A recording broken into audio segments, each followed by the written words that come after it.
Academy में आप सभी का स्वागत है। आज जो है 10 जनवरी का फर्स्ट शिफ्ट का जो पेपर था उसमें कुछ क्वेश्चन आए हुए हैं जो मैथ के हैं, कुछ रीजनिंग का कोई क्वेश्चन नहीं आया, मैथ के हैं, एक दो साइंस के आए हैं और एमपी जीके के भी क्वेश्चन हैं, भारत के जीके के क्वेश्चन भी आए हुए हैं। तो पहला क्वेश्चन ये है, मोतीजी पार्ट से आया था, 350 गुणा 350 प्लस 150 गुणा 150 प्लस 2 गुणा 350 गुणा 150। तो ये पूरा फार्मूला बन रहा है वो ए प्लस बी का होल स्क्वायर का फार्मूला, ए का स्क्वायर प्लस बी का स्क्वायर प्लस 2ab। इसका आंसर जो आपका निकल के आ रहा है वो 350 प्लस 150 का होल स्क्वायर, जो आपकी वैल्यू निकल के आ रही है इनका योग कर रहे हैं अपन, कितना बन रहा है 500। 500 का स्क्वायर किया, स्क्वायर करने के बाद आपकी जो वैल्यू निकल के आई 25 और दो जीरो के दो जीरो कितना हो गया 40, आपका आंसर आ गया। ठीक है, तो दूसरा क्वेश्चन आया था 7/10 7/100 और 9/10,000/3/4 का लासा गया था। तो ऊपर जब लासा पूछा जाए, बटे में कोई संख्या दी जाए तो ऊपर की संख्याओं का लासा, नीचे की संख्याओं का मासा निकालना है। तो 9 और 7 एक संख्या दिख रही है जिनका लासा 63 बन रहा, नीचे 10 10 1000 2 4 है, तो इनका जो मासा है वो कितना बन रहा है 2 बन रहा, तो आपका आंसर हो जाए 63/2। वहीं एक क्वेश्चन आपका आया है जीके से संबंध मिला, हिंगराज मंदिर से आया था, ये कहाँ पर है तो मंदसौर में है। अगर पशुपतिनाथ का भी मंदिर पूछा जाए तो मंदसौर के अंतर्गत आता है। अगला क्वेश्चन था, एक क्वेश्चन आया था एलजेब्रा से भी काफ़ी क्वेश्चन आया, हर एक पेपर में एक एक क्वेश्चन कहीं ना कहीं से रिपीट हो रहा है। जैसे अगला इसमें भी आया था x - 1/x = 4, तो x का स्क्वायर प्लस 1/x का स्क्वायर। ये क्वेश्चन एक बार शायद इससे पहले भी आ चुका है, एक शिफ्ट में आया था, वही फिर क्वेश्चन रिपीट हुआ है। तो इसका आंसर जो है 322 आना है। इसमें एक फार्मूला आपको बताया था v का स्क्वायर प्लस माइनस 2 वाला फार्मूला लगा दीजिए, तो आपका एक बार 80 प्राप्त हो जाएगा। ये 2 बार लगाइए क्योंकि v का स्क्वायर तब x की बार 4 वाले फार्मूला परिवर्त हो पाएगा। तो आपका आंसर जो है इसमें 322 बन रहा है। एक क्वेश्चन फिर जीके का आ गया था, ये 322 इसका हो गया 5वें नंबर का। त्रिपुरी अधिवेशन से आया था, कब हुआ था तो 1939 में हुआ था। और अगला क्वेश्चन है, एक दिल्ली सल्तनत से भी है, दिल्ली किस नदी के किनारे बसा हुआ है। तो दिल्ली जो है यमुना नदी के किनारे बसा हुआ है।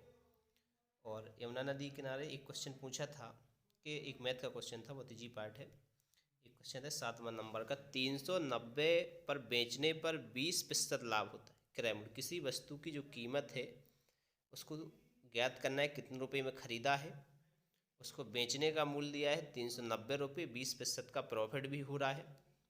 क्रय मूल्य का फॉर्मूला लगा दी, क्रय मूल्य बराबर विक्रय मूल्य गुणे 100, 100 प्लस लाभ, 390 गुणे 100 बन जाएगा, बटे 100 प्लस लाभ बटे 120 आ जाए। डिवाइड करके पूरा काट पीट दीजिए, आपकी कैलकुलेशन से आपकी वैल्यू 325 निकल के आ जाएगी। अगला क्वेश्चन था, ये 325 आ जाएगा।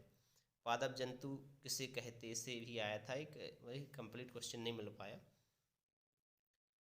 एक मैथ का है, ये भी अधूरी क्वेश्चन आया, 3 ईयर में 64 गुना दर निकालना कौन सा है। साधारण ब्याज का है, चक्रवृद्धि ब्याज का दिया नहीं गया, तो ये भी अभी कंप्लीट क्वेश्चन नहीं, इस वजह से उसका कुछ निकल नहीं पाया। जब तक साधारण ब्याज चक्रवृद्धि ब्याज पता नहीं चले तब तक किस प्रकार से अपन आंसर निकाल। अगला क्वेश्चन आया था, मध्य प्रदेश का पूर्वी जिला, एक बार और इससे पहले भी आ चुका है। मध्य प्रदेश का पूर्वी जिला जो है सिंगरौली है। एमपी का 50वां जिला है, 2008 में बना हुआ था। कुछ बच्चे 2013 भी लगा के आए जिनने भेजा है, लेकिन 2013 गलत है, 2008 से ही क्वेश्चन है आंसर। सबसे बड़ी मसल्स मानव शरीर में होती है, तो तम बहुत पेशी होती है, चिलोटिस भी इसका नाम कहा जाता है। साइंस के जितने भी क्वेश्चन आ रहे हैं ज़्यादातर बच्चों से कठिन क्वेश्चन लग रहे हैं काफ़ी क्वेश्चन, क्योंकि इस वही क्वेश्चन वापस नहीं मिल पा रहे। साइंस के कौन से क्वेश्चन आ रहे हैं, ज़्यादातर एमपीजी के जो क्वेश्चन बन रहे हैं वो तो अब मिल रहे हैं, बस साइंस वाले क्वेश्चन रिपीट होकर नहीं मिल पा रहे हैं।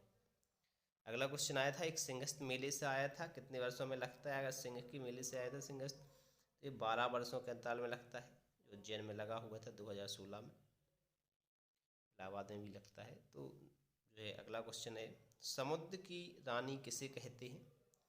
अब समुद्र की रानी से दो क्वेश्चन बनते हैं। अगर ये समुद्र की रानी कहा हो, फ्रांस जो है पेरिस शहर में एक अरब सागर की रानी भी कहा जाता है, एक कोच्चि में कहा है।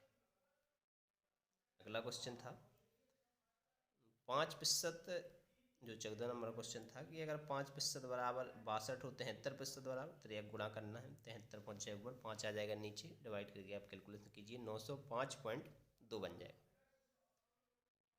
अगला क्वेश्चन था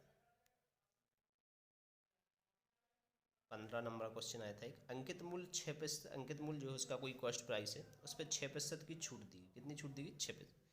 देने के बाद वह 25% लाभ कमाता है। कितना लाभ कमा रहा? 25। यदि वह 10,340 से बेचता है तो अंकित मूल्य कितना होगा? अब देखिए, पहले तो आप वो मूल्य निकालिए जब वो 25% का लाभ कमा रहा है और 10,340 से बेचा, तो उसने वो वस्तु खरीद कितने की पड़ी? तो 125% बराबर 10,340 बटे 100 करके इसकी कीमत अपन निकाली है। कीमत इसकी निकल के आई 8,272 रुपये। अब अपन को चाहिए, उसने जो डिस्काउंट दिया 6% का, जब डिस्काउंट दे रहा है तो उसकी कीमत कम हो जाएगी, तो 6 पर मतलब 94% बराबर 8,272, 100% बराबर उसकी कीमत कितनी निकल गई? 100% बराबर 3 गुना कर दी, आपकी कीमत कॉस्ट प्राइस जो है उसकी 8800 रुपये। इसका आंसर आपका 8800 हो जाएगा, उसने अगर इसका अंकित मूल्य पूछा है तो।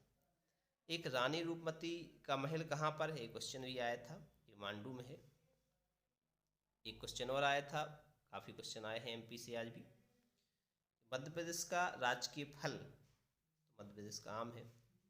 भारतीय मृदा अनुसंधान कहाँ पर है? तो भोपाल में है।